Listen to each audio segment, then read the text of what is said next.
Well, good morning, good friends. It's wonderful to be with you again. And I picked this ritual of having us share what we're most thankful for this Thanksgiving, whether it's a person, whether it's an event, whether it's a thing, for us to more deeply connect with each other. I'm speaking to a consciousness.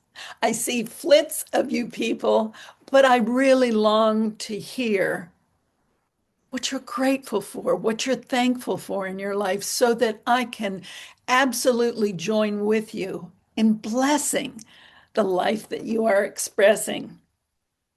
So, today we're going to explore a powerful principle that can transform our lives and lead us to true abundance. This principle is gratitude. While often perceived as a simple expression of thanks, gratitude holds the profound potential to open the doors to a richer, more fulfilling life.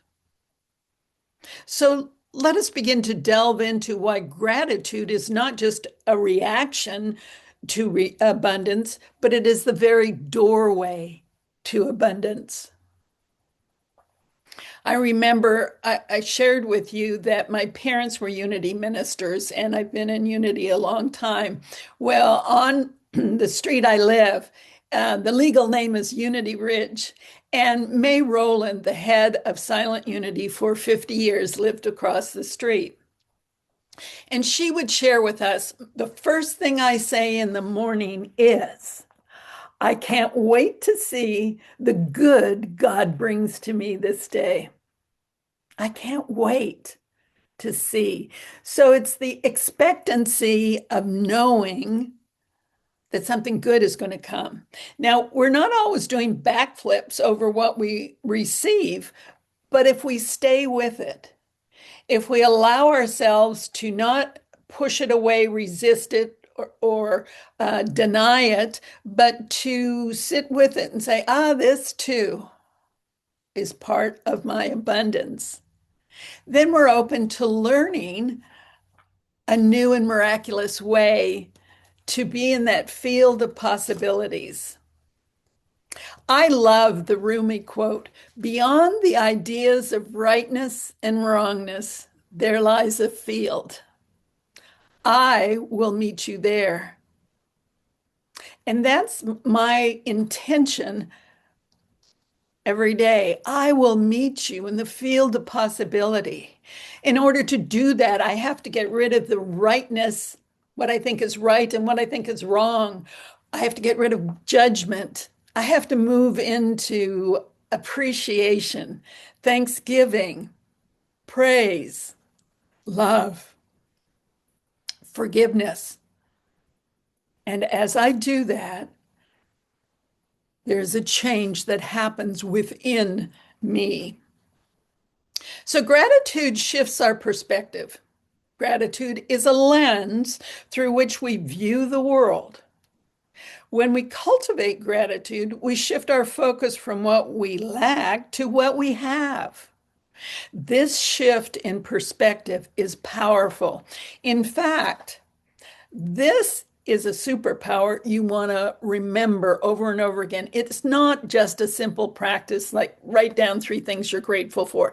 This is a practice that becomes a superpower. As Paul writes in Philippians 4, verse 11 through 13, he learned to be content in every circumstance, whether in need or in plenty. By practicing gratitude, we begin to see the abundance that already exists in our lives.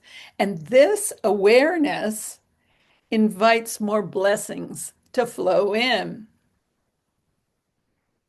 So, gratitude is a multiplier of blessings. Consider the story of Jesus feeding the 5,000 with 5 loaves and 2 fishes. Before the miracle occurred, Jesus gave thanks for what was available. This act of gratitude preceded the multiplication of resources.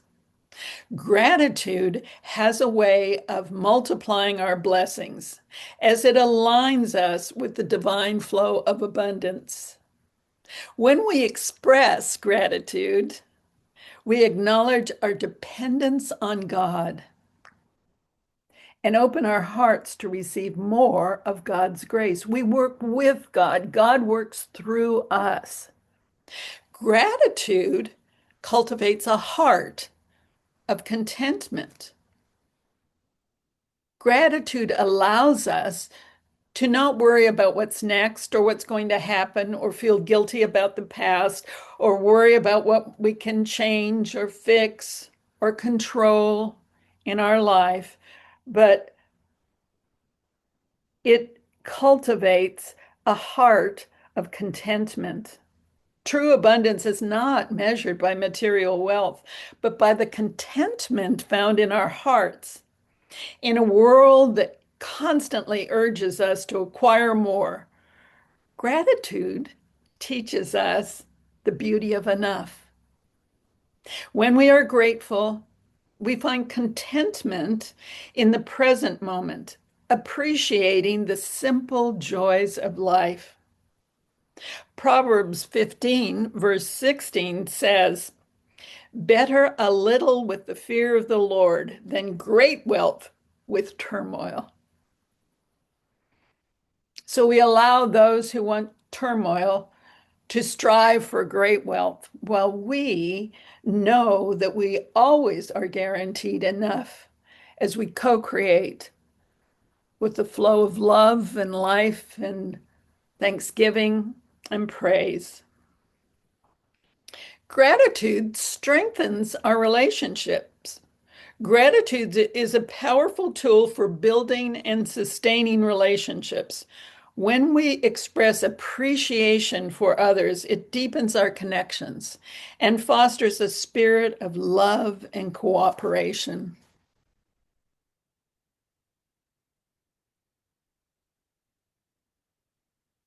We are encouraged to verbally appreciate those around us, to come together to serve something greater than our ego.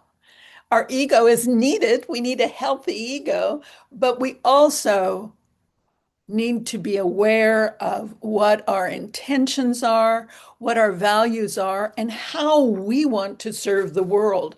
One of the things I love so much about Unity headquarters is that its culture is based on servant leadership. And that means nobody's out to be the rock star, but we're all here to serve the one. And in serving the one, we serve each other. It is a bully-free zone, and and I encourage our churches as I travel around to adopt that the bullies don't have the answers, that there's a way of sitting down and appreciating what each person gives if you listen, acknowledge, allow, and shift. Shift into expanding that feeling of gratitude. Gratitude invites joy into our lives. It is a pathway to joy. A heart full of gratitude is a heart full of joy. Stop for a moment. Ask yourself this: what fills me with joy? Don't slough it off. That's a very important question.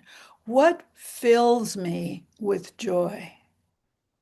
Because joy is possible no matter what the circumstances or drama is around you. Joy is your natural essence of life. When we approach life with gratitude, we invite joy to accompany us on our journey. Joy is the natural byproduct of a grateful heart, and it enriches our lives in innumerable ways. As we conclude, Let us remember that gratitude is not a passive feeling, but an active practice. It is a choice we make each day to see the abundance around us and within us. By embracing gratitude, by being thankful, we unlock the door to a life of true abundance, one filled with contentment, joy, and deep connections with others. Let us commit to cultivating gratitude in our hearts and our lives, knowing that through that we open ourselves to boundless blessings that God has in store for us. May we always remember that gratitude is the key that unlocks the door to abundance. Let us let go of wondering if we're right or wrong. Let go of our judgments, let go of our perceptions, and move into that field of possibilities where we're grateful for the breath of life that fills us. We're grateful for the peace that infills us as we are thankful for all that we have. And so, in closing, I would like you to have in mind what you're going to share with each other as to who or what you're most thankful for this year. And I believe Barbara is going to help us with that process. So listen to these words. Beloved, your life is God's ongoing composition. Every breath is a note. Every prayer is a chord. Every act of praise and thanksgiving adds beauty to the music. When you speak praise, faith raises. When you practice thanksgiving, love flows.